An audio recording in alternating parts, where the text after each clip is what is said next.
It's time for us to continue, shall we? I say continue, but it's time for us to boot up the Xtend episodes. Should be under Extra. Xtend. Remember the days of long ago. I meditate all your works and consider what you have done. Old Testament, Psalms 1445. It was a fateful day for those 9. September 16th, 2030. That absurdly long day came to an end and night finally arrived. After all 9 of them had boarded the helicopter. Every last one of them was exhausted. They sank down into their seats of the helicopter.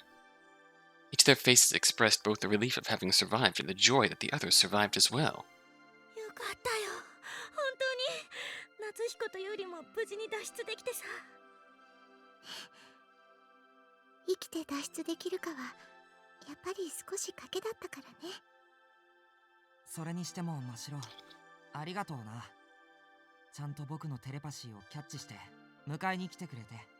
This is post-true ending. そりゃ当然だよ。来るのを今か今かと待ってたんだから。でももっとファインプレーはサリュだよ。夏彦のテレパシーの有効範囲から出ないようにヘリを上空で待機させるよう運転手さんに指示したんだから。その有効範囲が正確には分からなかったから不安だった。でも届いてよかった。上空から夏彦たちの姿を見つけた時は少し涙がこぼれた。Oh. サリュー、ちょっと泣き虫になったんじゃないのか。うるさい、夏彦。Sally reached out her hand and softly slapped Natsuhiko on the cheeks. Yuri and Mashiro smiled quietly as they watched. As that was going on, the adults talked amongst themselves as well.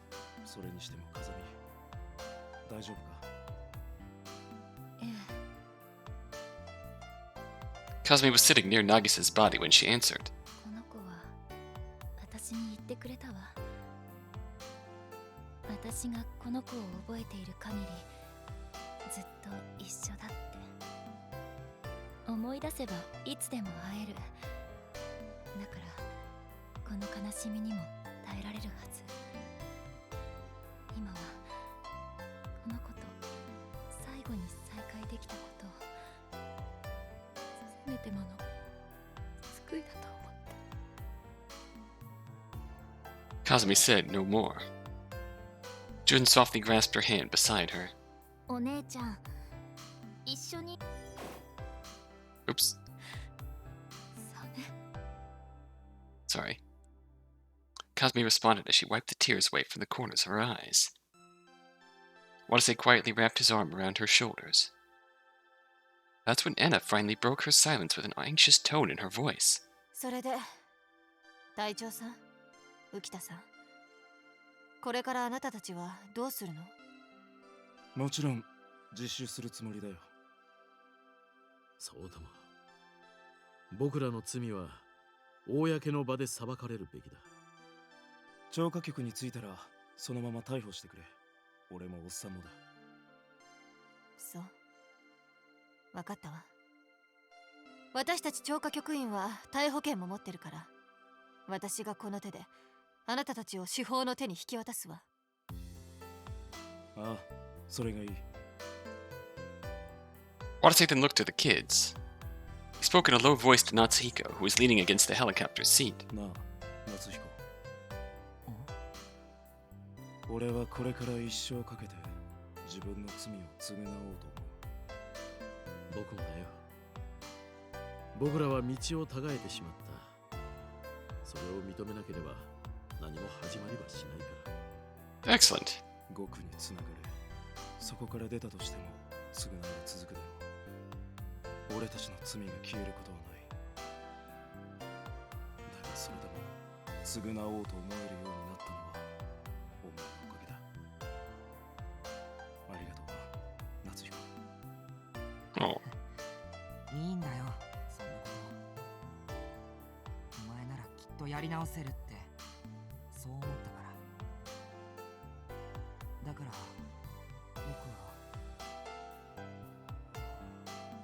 Nap time. Natsuhiko cut off there. The sudden silence prompted Yuri to peer into his face. 光寝ちまったが疲れてたろうな。無理もないでしょう。この子は私たちを救うために自分の心をすり減らして戦ったのですから。そうだよね。頑張ったね、夏彦。初めて会った時はちょっと頼りない子だなと思ってたのにね。やっぱ男の子なんだね。That's a fair assessment. 同じ男として頭が下がるよ。もう子供扱いはできないな。それにしても安らかで可愛い寝顔ね。どんな夢見てるのかしら。わからないけど、静かに寝かせておくべき。夏彦は心をすり減らしただけではなく、肉体もボロボロなんだから。だね。おやすみ、ひかりん。Oh, yes, me. And with those words, silence filled the helicopter. Close your eyes and we'll leave this dream. Soon enough, sleeping breaths could be heard here and there throughout the cabin. Days go by, shoga nigh. The 9 survivors finally fell into peaceful sleep. I probably don't have much time left to be with them. My information energy is gradually dissipating. I can still observe, but intervention is becoming impossible. This will most likely be my last opportunity to come into contact with their feelings and desires. Which is why now is the time to go through their memories once more. Doing so probably won't change anything, but it should help me gain a better understanding of them. As soon as I think that, my BC particles affect with their brains. The fragments of those 9 survivors' memories quietly float before me. Blackwinkled!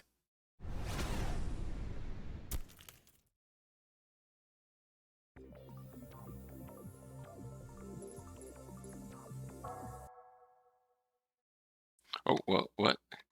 I just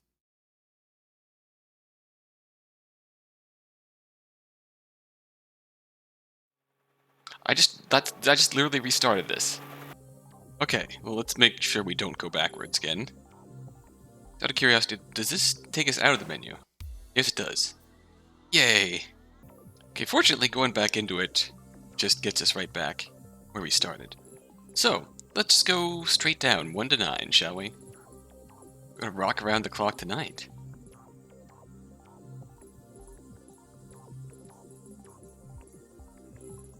Okita. Oh, wow.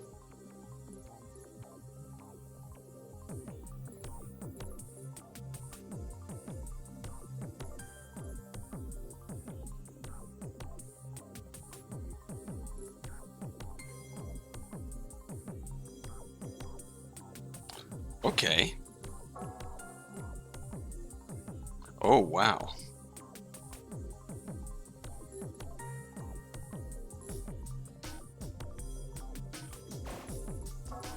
Anna?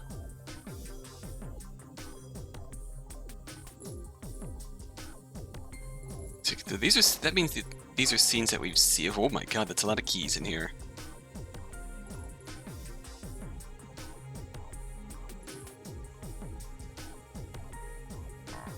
Ah.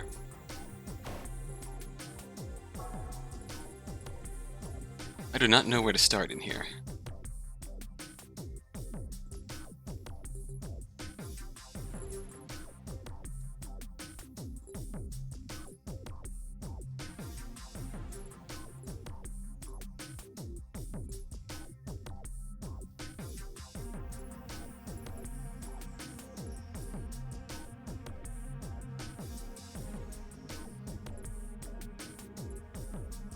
Honky Tonk Woman. Yeah, these are 4 RAM memories. Okay, we've got no clue what the heck happens. So, I think we're going to actually start with Natsuhiko. I feel like the intended goal here is to play through the memories with keys in them. and they unlock further memories in here? But I have no idea. We're gonna do Natsuhiko first, I think. It's a memory of a distant day. The first summer break since Natsuhiko had met Yuri. He and the others had run around town each day trying to solve the mysteries of Rokumi City's 7 wonders. That day, Natsuhiko and Yuri headed to the secret base on the outskirts of the city to hammer out their 7 wonders solution mission. さて諸君集まってるか今日も解明作戦頑張ろう Natsuhiko raised his voice as he and Yuri entered the secret base. But nobody answered. Not a single one of their friends who had gathered here was present. あれおかしいななんで誰もいないんだ昨日までみんな集まってたのに。真白リチオ杉蔵丸一姫っち、アイポン、レンレン。 They tried calling out their friends' nicknames, but there was still no answer. And then Yuri suddenly spoke up as if she had remembered something. そういえば今日お盆だよね。 Obon.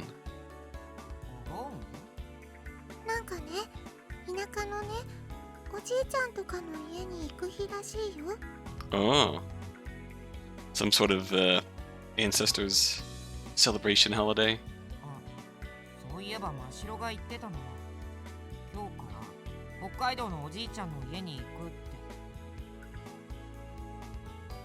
Natsuhiko didn't have any grandparents he had to visit, so he wasn't that interested in Obon. 考えてみれば、姫っちたちも夏休みは田舎に行くって言ってたね。今日からだったんだね。じゃあリチオたちもかチェ解明作戦より田舎が大事なんてあいつらも白状者だな Natsuhiko puffed his cheeks in frustration. Yuri spoke up, a little bothered. じゃあ今日は2人だけだね。どうするヒコリン。解明作戦はみんなが帰ってきてからにする？いいや2人だけでもやろう真白たちがいなくても僕とユーリがいれば十分だしそう？だってユーリお姉さんだし本読むから物知りだしさ僕の素早さとユーリの頭脳があれば何でもできるよ I forgot how silly young Natsuhiko was. そんなこと言われたの初めて。 Pure-hearted, good-hearted, but absolutely silly. やる気出てきた。ヒコリン、解明作戦頑張ろう。 What a good lad. ああ Two of them raised their fists in the air as they shouted. Waved around like they didn't care. They quickly left their secret base and spoke as they walked. さてユーリ今日は七不思議の5番目について調べようと思う正しいやり方を知らずに PC を使うと、そのコミュニケーターが心が壊れた怪物になっちゃうってやつだね。しかもその怪物は保安課の部隊によって捕まえられるっていう噂もあるよ。でもだったらさ保安課に捕まえられる前はどこかにいるはずなんだよね Natsuhiko said that as he took a map out of his pocket. Two children huddled together to look at it. この町のどこかに怪物がいるとしたらユーリはどこにいると思そうだな。怪物っていうくらいだから、なんか暗くて怖そうなところにいるんじゃないかな。例えばこの間マシロンと3人で行った病院の跡とか。うそこしかないかな真白が騒いでたし Ah, よしそこに行ってみよう I feel like we have seen this before. With that, they headed for the ruined hospital. There might be more to it, though? It was a spooky place no matter how many times they went there. Natsuhiko and Yuri walked in. ここにお化けだけじゃなく怪物もいるのかなだとしたら怖すぎるね。でも大丈夫だよユーリ怪物が出てきたら僕の必殺パンチでやっつけるから Natsuhiko came close to the frightened Yuri as if to protect her. And suddenly Yuri gasped. 光、そこに誰かいる。何？ Natsuhiko readied himself, thinking that a monster had appeared. Eh? But instead he saw a girl who seemed just a little bit older than them. びっくりした。Okay, scratch that. I don't remember this at all. あんたたち誰？お前こそ何者だ？ここで何をしてる？何者だじゃないでしょ。生意気な子だな。あたしはね、町内会の肝試しの下見に来たんだよ。別に怪しいもんじゃないよ。なんだそうか。怪しんでごめんなさい。ありゃ、生意気かと思ったら素直だね。でも素直な子は嫌いじゃないよ。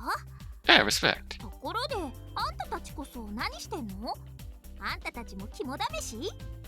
Looking for monsters. 違うよ。そんなのじゃなくて。私たち怪物を探してるんですけど、お姉さん、 Yeah. 怪物見ませんでしたか？ Any monsters here? 怪物？って六名士の七不思議に出てくるあれ？そうですそうです。いやー、見てないな。この辺ぐるっと一回りしたけど、それっぽいのはいなかったよ。 Oh, no monsters. そうですか。残念なような、ちょっとほっとしたような。はあ、当てが外れちゃったか。The girl smiled wryly when Natsuhiko's shoulders drooped. そんな気を落とさないでよ。でも、なんで怪物なんて探してるの？七不思議の謎を解くためだよ。この夏休みは友達みんなでその解明作戦やってるんだ。へえ、なんか面白そうだね。面白いよ。混ざる？ちょっと混ざりたいけど、3時までに帰ってこいってパパに言われてるんだ。なんだ。残念です。友達増えるかなと思ったのに。 Damn right we need a new friend. もしまた会ったら誘ってよ。そんじゃね。 With that, the girl left the ruined hospital. Natsuhiko and Yuri spoke with each other. どうやらここには怪物いないみたいだね。私たちも出ようか。ここ怖いし。怖くないけど出よ。With that, they left the ruined hospital. 怪物がいるとしたら。何か手がかりはと。 Two of them walked aimlessly around town. Eventually, they found themselves in front of a fire station. On the grounds, they heard a voice. マジかよ。本当お前は化け物だな。 Oh, monsters! That was what the voice said. Found you. Natsuhiko and Yuri quickly hid themselves out of surprise. They heard more voices coming from the grounds. レスキュー試験の時、9種目中7種目で新記録出したんだろ。それだけでも驚きなのに、それをまた更新したって。だからこの人はもはや人類じゃないんですよ。怪物ですよ、怪物。お前らな、そのくらいで人を怪物扱いするんじゃない。だいたいあれだ、腕立ては堂島にはかなわなかったし、片足バランスは檜山の方が上だろ。だったら別に常識の範囲内だ。普通のわけねえだろ。気遣われたみたいで逆にムカつくわ。いい加減人間じゃないことを認めましょうよ。どこの星で生まれたんです？あのな、タグ。This is ironic. That was the conversation that they heard. Natsuhiko and Yuri looked at each other in astonishment. 怪物って消防署に怪物が？まさかこんなところに。 As they spoke, they heard a voice again. とにかくバカ話はこの辺にしとけ。司令長にどやされるぞ。 The man came the children's way after saying that. He was a young man with scary-looking eyes. あの人が？行ってみよう、光。Children, please. They approached the man for saying that. Are you a monster, mister? お兄さん。どうした子供たち。俺に何か用か。お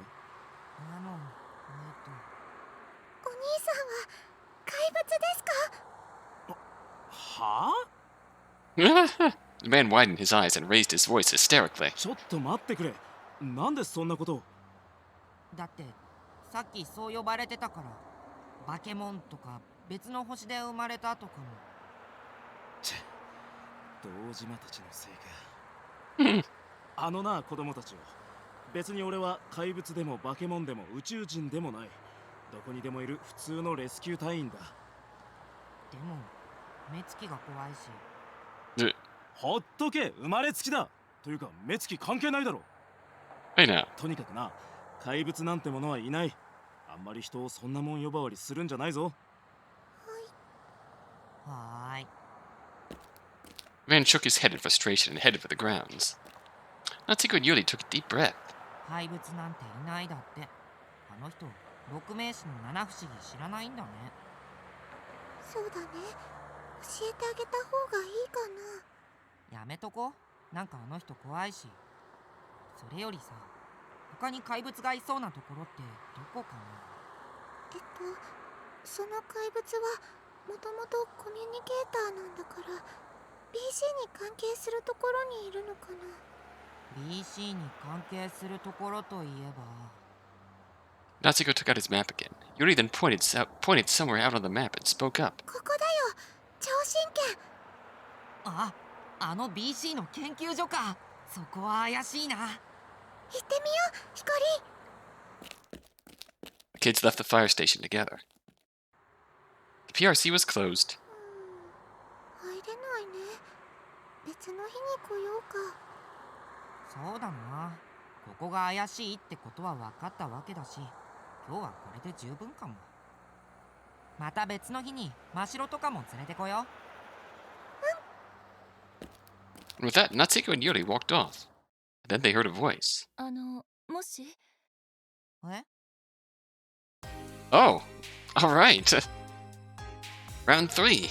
They turned around to see an unfamiliar young lady. お姉ちゃん、何か用？あなたたちこの辺で小さな女の子見なかったかしら。 Oh 私の no. 妹なの。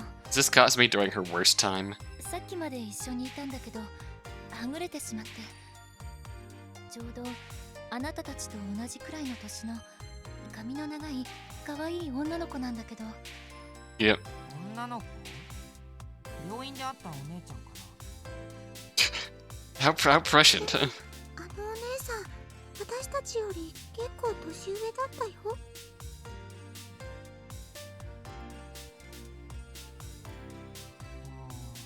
じゃあわかんないね。知ってる女の子、今みんな田舎に帰っちゃってるし。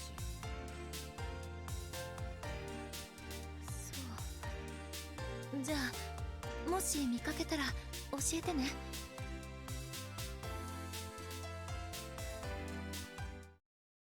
Young lady staggered away on unsteady feet that made the two children worry. なんか心配だな。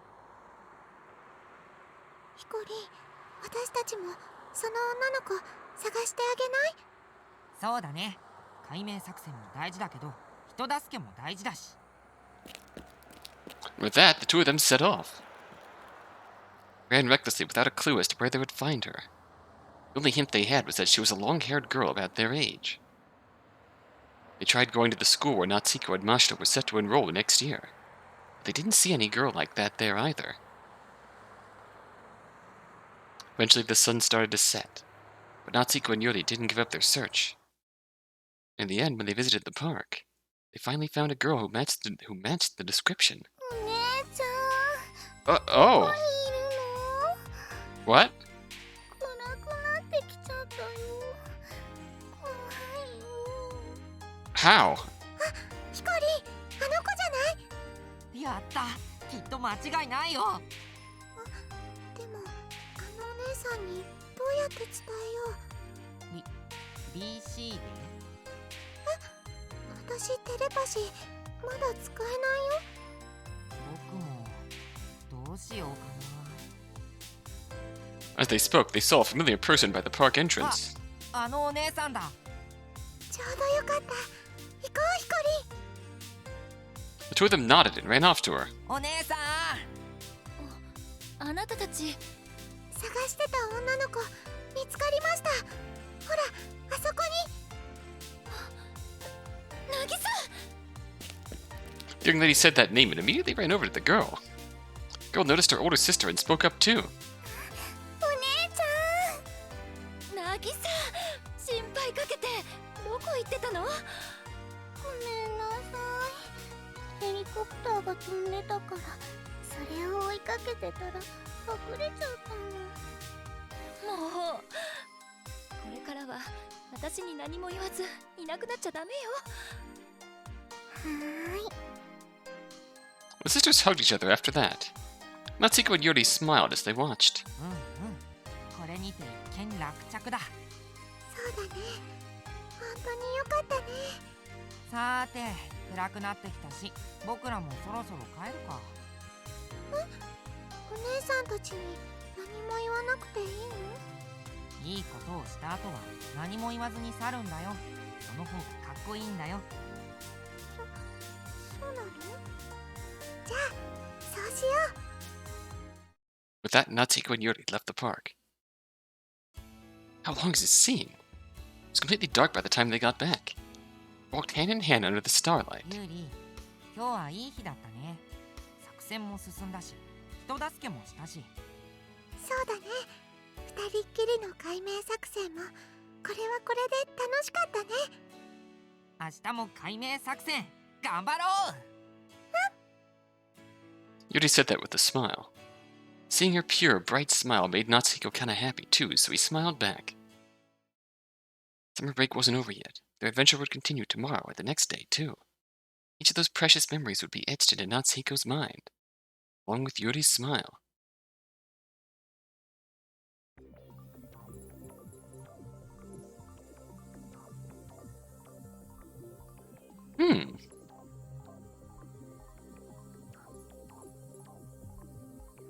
Okay. Let's do another one.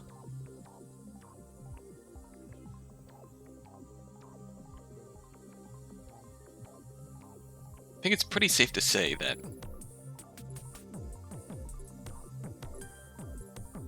we should be seeing everything with keys in it.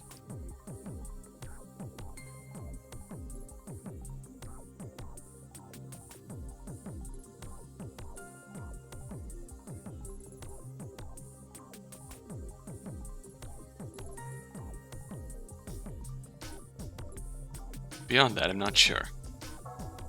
It was an event that happened long before Natsuhiko and Miyoko's relationship became strained. A certain day, exactly a year after Natsuhiko's father had passed away. After the anniversary of his father's death, Natsuhiko and his mother headed home.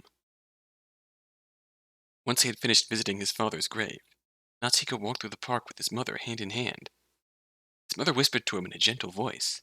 夏彦、今日は偉かったわね。一度も泣かなかったものね。僕、泣かないって決めたもん。お母さんも偉かったね。泣かなかったもんね。お母さんも泣かないって決めたのよ。1年前はあなたの前で涙をこぼしてしまったけど。That had been the only time Natsuhiko had seen his mother cry in his life at that point. He wanted to become stronger so he could stop those tears. In place of his strong and gentle father.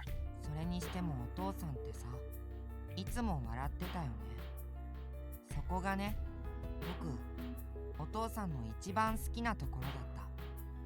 病気になって痩せちゃっても笑ってたもんね。そうね。いつも明るさを失わない。まるで太陽みたいな人だったわ。She looked at the sky as she said that, and she smiled nostalgically. 知ってるかしら、夏彦。あの笑顔にお母さんは何度も救われたのよ。出会ったばかりの頃。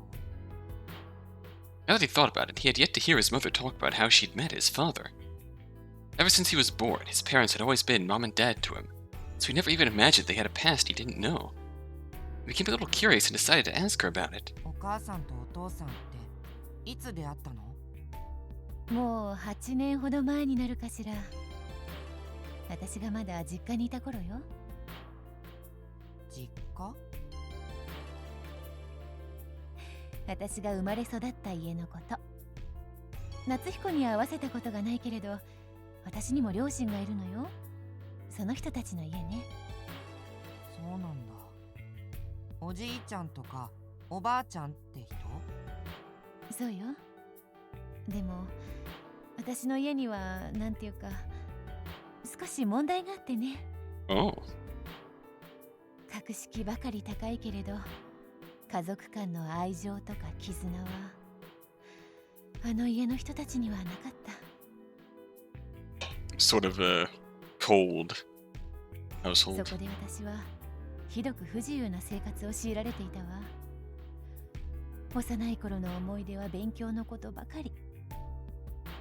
子供の自由意志なんて認められない。まるで牢獄のような家だったの。え？そうだったんだ。His mother's words were difficult to understand. He somehow understood that she once had it rough. お母さん、大変だったんだね。学問は好きだったし、英才教育を施してくれたことにはある程度感謝しているけど、それでもちょっとね。でもね、その家から私を救い出してくれたのがあの人だったの。お父さんが？私はその頃にはすでにいくつかの論文を発表していたのだけれど、それに興味を持ったあの人が私に会いに来たの。初めて会った時はそうね正直いけすかなかったわ。え？そうなの？だってあの人なんだかナンパな感じがしたんだもの。慣れ慣れし You boys! 呼吸するように冗談言うし、しかもやれ才色兼備だ美少女物理学者だってむやみに人のこと褒めるし、この人何しに来たの？私の論文に興味があって来たんじゃないの？とか思ってね。 Alas, he was the Hoyon Kyoma of, to her, Nagise Kurisu. でもそれお父さんらしいね。そうね。困ったことにそれがあの人の素なのよね。She chuckled as she said that. ともかくそんな感じで最初は苦手だったけど、話しているうちあの人が本気で私の論文に興味があることが分かったわ。あの人は当時としては珍しいレベル4のコミュニケーターだったからね。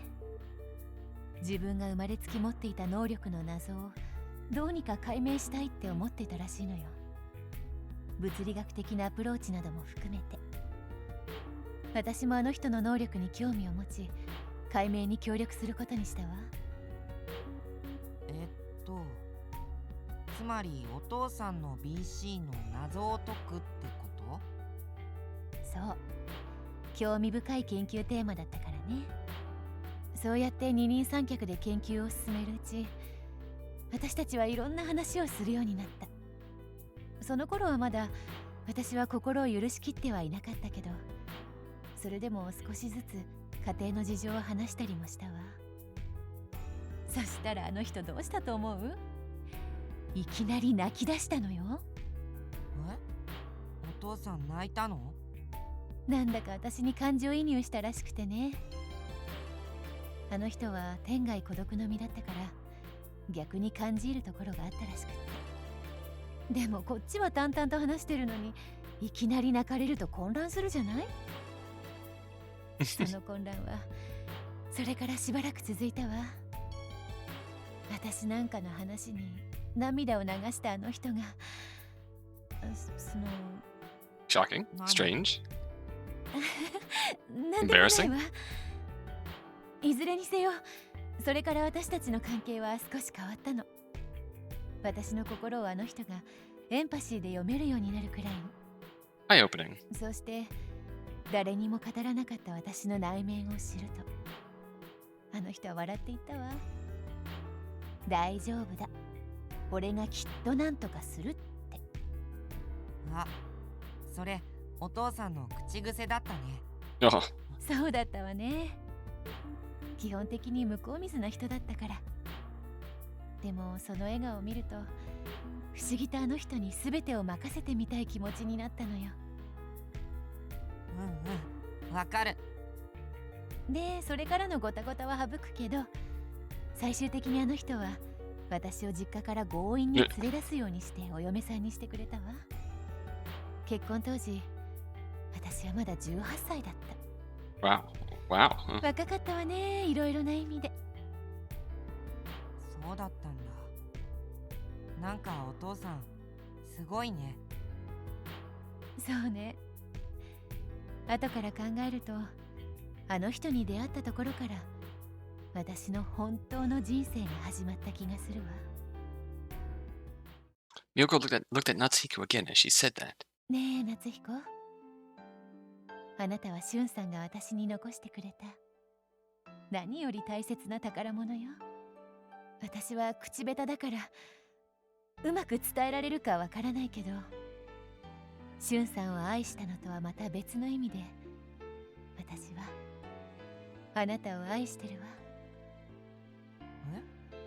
ちゃんと伝わるよ。僕もお母さん大好きだよ。お父さんも大好きだったけど。Oh. そうね、私も二人とも大好きよ。 Natsuko's mother embraced him gently, and she grasped his hand and spoke. それじゃあ帰りましょうか、私たちの家へ。Natsuhiko answered cheerfully and walked with his mother.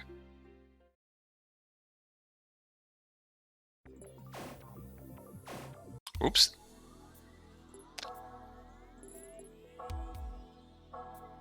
Alright. Interestingly, that gave us a tip. A boy enrolled in Rokumi Academy as a first-year high school student. Rank as aptitude, ability level 6 communicator, an extreme rarity, even in Japan. He was once a cheerful, mischievous young boy, but 9 years ago he got himself and Yuri caught up in the Subject N escape incident, and his personality turned upside down.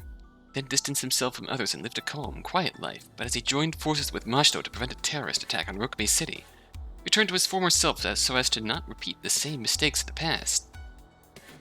After surviving the series of events that happened once again in Leibo, he worked alongside Yuri, Mashito, and Sally as living witnesses testifying against the dark side of Rokumi City in Leibo, while migrating all around Japan to avoid Q's pursuers. The higher a communicator's level, the more susceptible they are to brain diseases and premature death. Knowing this truth, Natsuhiko realizes his future prospects are anything but promising. Yet he still looks to the future with a hopeful smile, as if to tell his deceased father Shun just who exactly Natsuhiko is. Well, that's sad. See, that was a really sweet scene there. That was a really sweet scene. I think I can take one more before I have to take a break. It was when Natsuhiko had first advanced into Rokumi Academy's high school division. Tenkawa's housekeeper resigned, and since Natsuhiko was having trouble preparing daily meals, Mashino started to come by. It was a memory of just a minor commotion that happened during that time. One day after school, once they had gotten used to their new class, Mashino called out to Natsuhiko. よーし、授業終わり。そんじゃ夏彦行くよ。行くってどこに？何言ってんの？今日からご飯作りに行く約束でしょ。 Oh. 買い物もしなきゃなんないしさ。準備に時間かかるかもしれないから早く行くよ。 Mashino hurried Natsuhiko and started walking. Right as Mashino left the classroom, the classmates around them started to make a commotion. ちょっと待って天川。なんだ今のは。今日からご飯作りに行くって。 Uh-oh. まさか天川と鳥羽さんって付き合ってんのか？いやいや、そんなんじゃないよ。僕んち母さんが超忙しいんだよ。去年までは家政婦さんが食事を作ってくれてたんだけど、やめちゃったから。それで真白が代わりに食事を作りに来てくれることになったんだ。ただそれだけだよ。なに？なにが？ただそれだけだ。鳥羽の手料理を食えるんだろう。もっと感動しろよ、この幸せ者が。なんだ幸せ者って。前知らないのか？鳥羽さんって結構ファン多いんだぞ。しかも難攻不落なんだよな。去年 B 組の紅崎が振られてたし、2年の神谷さんとか野球部の田中も。いや、まあそれは知ってるけど、でもほんと違うんだって。あいつとはただの幼なじみだし。それに今回の件については母さんから謝礼も出てるんだ。真城にとっちゃ単なるアルバイトみたいなもんだよ。Girl who was listening closely nearby cut in. そうかな。いくら幼なじみでも普通はアルバイト気分で男子の家にご飯作りに行ったりしないと思うけど。Uh-oh. そういうもん？そういうもんだよ。だって女の子にとってはさ、男子にお料理作ってあげるって特別なことなんだよ。美味しくないとか言われたらどうしようとか、どうしても不安になるしさ、結構勇気いることなんだよね。でも真城はこれからそれを毎日やるんでしょ。しかも天川くんと二人っきりで。やっぱそれって天川くんにそれなりの感情があるからなんじゃないかな。Natsuhiko fell silent at those words. They wouldn't be alone, but correcting her would have complicated things even further, so he swallowed his words. Yuri. Faux Yuri. Right around then, Mashiro came back to the classroom and spoke up. ちょっと夏彦、何してんの？行こうって言ってんじゃん。ほらほら、張り切ってるよ。早く行ってあげなきゃ。ああ。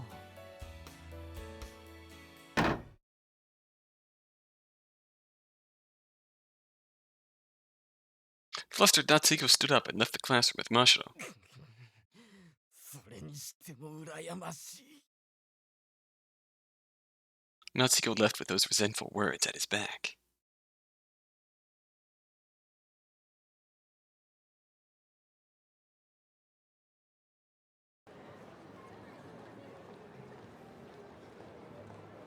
Afterwards, the two of them first went to the city to buy groceries. And then they went home together.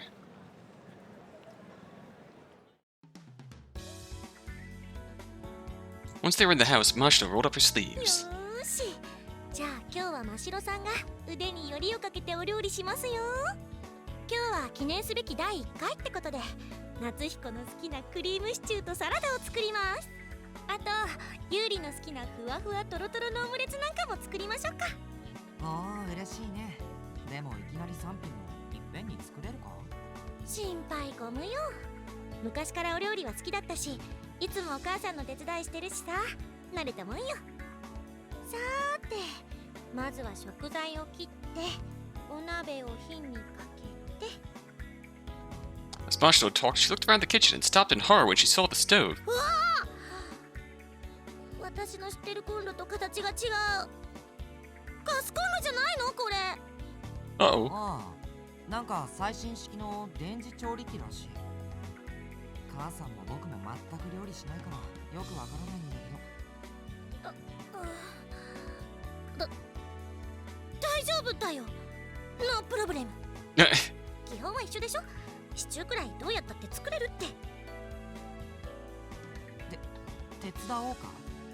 気持ちだけで十分だよ。夏彦はおとなしく見てて。 With that, Mashiro slowly prepared to cook with a look of anxiety on her face. When she actually began to cook, she ran into various troubles. Uh-oh. よーし、お鍋温まってきた。 Oh じゃ no. あそろそろ油を引いて。 Oh, this was a bit of a rocky start. あれ？油はどこ？ First day in a strange kitchen. ああ、どこだろう。キッチンのことは家政婦さん任せだったから。Natsuhiko, you fool. ここかな。あら、ここ？ Mashiro fumbled through the kitchen cabinets. Then the pot began to smoke. Oh no! 真っ白、鍋から煙が。温度下げなきゃ。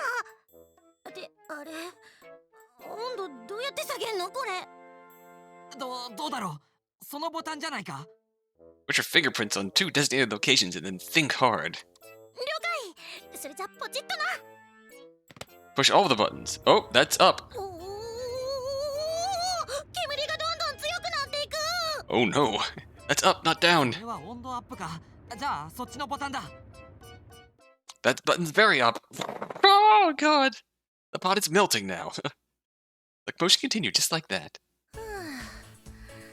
なんだかんだでシチューはできたよ。あとはじっくりコトコト煮込むだけ。一時はどうなることかと思ったな。でもうまそうないい匂いだ。Miyoko has a stove that only has Resident Evil puzzle mechanics. One button raises the heat level by 2, another button raises the heat level by 5. And if the heat level goes over 12, it loops back around to the start. でしょー。さて、お次はサラダです。これは簡単だね。失敗しようがないよ。How do you burn a salad? Mashiro quickly cut the vegetables. She always helped her mother out, so she was certainly skilled with a knife. In just a few minutes, she had plated 3 vivid servings of salad. よし、オッケー。夏彦にユーリ、どうよこれ。おお、見事なもんだ。なあ、ユーリ。褒めすぎだよ、ユーリ。We are playing the part of a third-party observer. We are Blickwinkle in these memories, so naturally we can't see Yuri. さて、あとはドレッシングをかけるだけだね。ドレッシングは何があるのかな？ Oh no.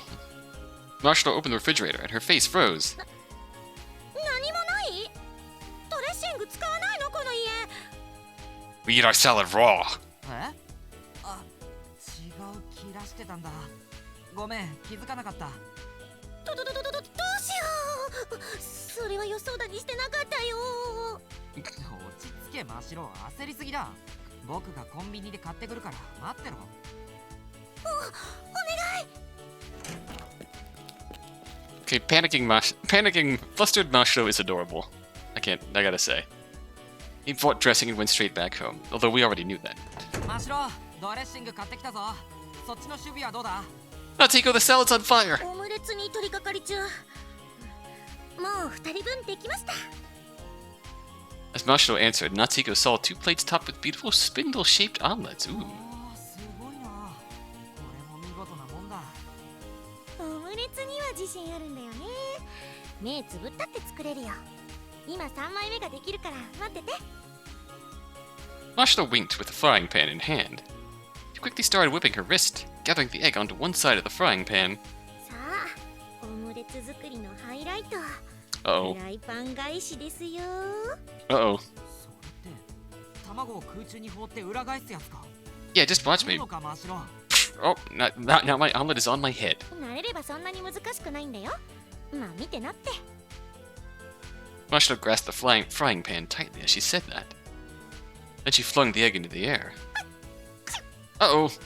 But she sneezed intensely mid-flip. お約束か。いや、さっきの煙が鼻に。 Mashiro, your egg! Third omelet flew out of the frying pan and onto the electromagnetic cooking surface. Oh, right. Its beautiful, painstakingly formed shape was now completely ruined. マシロ、卵ってまだ Nope. これで最後。そうか。 Mashiro's shoulders drooped in disappointment. When Natsuhiko saw her like that, he was reminded of what that girl had told him in class earlier. Natsuhiko walked up to Mashiro and gently tapped her on those drooped shoulders of hers. マシロ、そんな気を落とすなよ。僕は潰れてても平気だよ。こんな調理器の上に落ちたやつ汚いよ。いつも綺麗に掃除してたし大丈夫だよ。それにせっかくマシロが初めて作ってくれた手料理だ。全部ちゃんと平らげたいしさ。その気持ちは嬉しいけど、潰れた料理を人に出すのは私としてはちょっと。そういうもんか。そういうもんだよ。だから潰れたのは捨てとくね。でもありがとう、夏彦。 Oh. Mashiro cleaned up the mashed up omelet. Afterwards, they redivided the 2 plated omelets into 3 servings. And after they brought the stew and salad to the table, they each took a seat.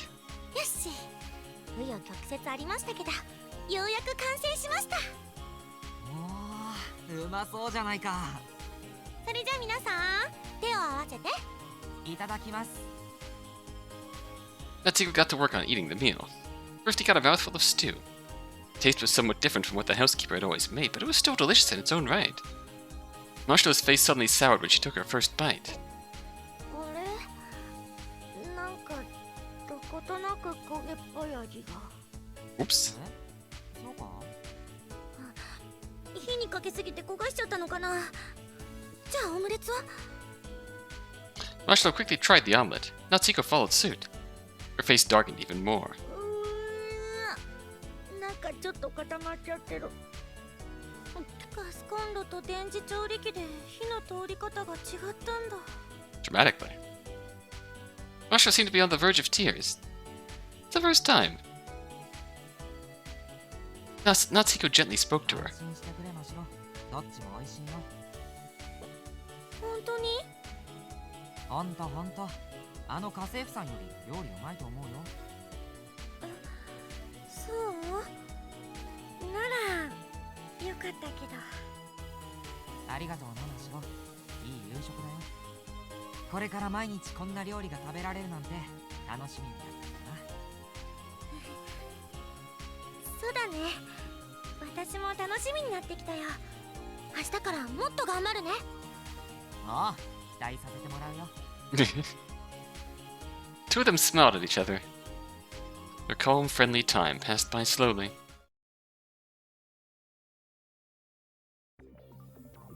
Okay, that was cute. I think we can just leave it off here. Yeah, we're gonna come back. I need a bit of a break. Okay, I'm at least gonna try and put Natsuhiko's all in one episode.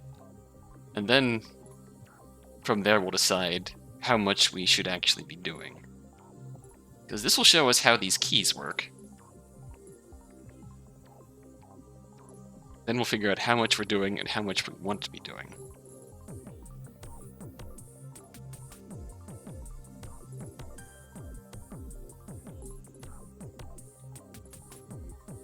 Like, this seems important. Unlock a whole series of... Oh, I bet this is what we were wanting. Watase and Kasumi's relationship. This fits right in the gap between meeting Kasumi and becoming a terrorist. Okay, so we definitely have to do Watase's rap then.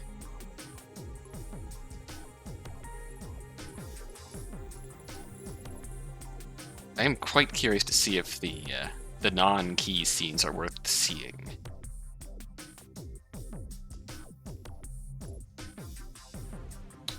Kita's looks really small.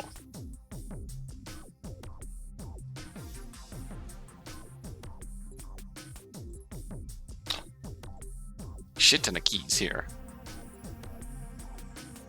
So I genuinely don't know how much we want to be seeing. Anyway, we'll be back in a moment to finish Natsuhiko's. And then we'll figure out how much further we want to, how much more of this we want to do. Because if I go through everything, it's going to be a hell of a lot.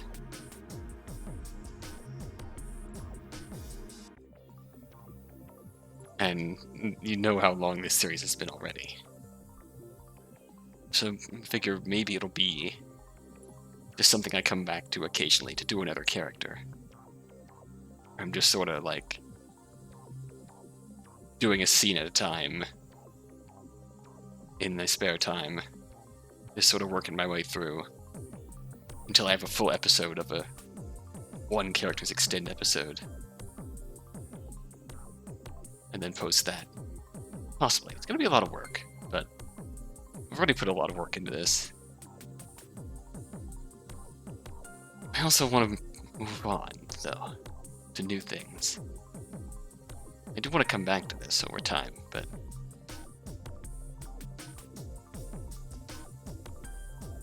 enough musing for now. We're going to finish Natsuhiko's in this episode,